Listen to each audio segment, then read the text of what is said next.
Because the practice is obviously early adopters of BIM, we've been on the front foot working with local authorities over the last sort of 5 or 6 years, assisting them with their own BIM journeys and developing their capabilities. When you have a project team that is quite mature in their application of BIM technologies, it makes the process an awful lot smoother.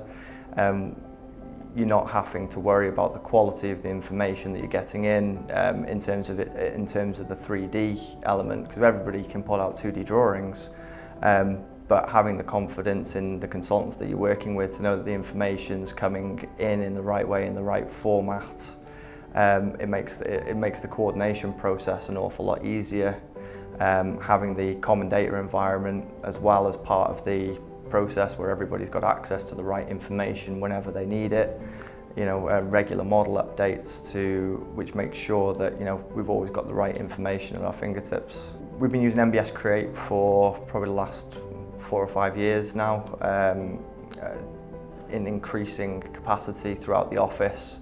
The education team in Lovelock Mitchell have been leading on the development of our capability in that.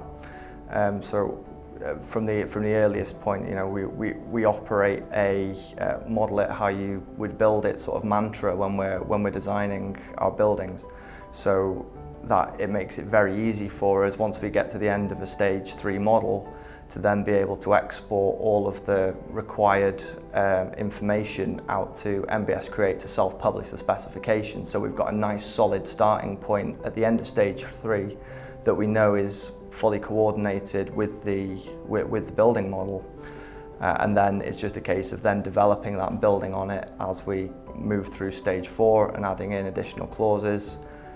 We've got the verification tool within the NBS BIM Toolkit as part of the Revit plugin there.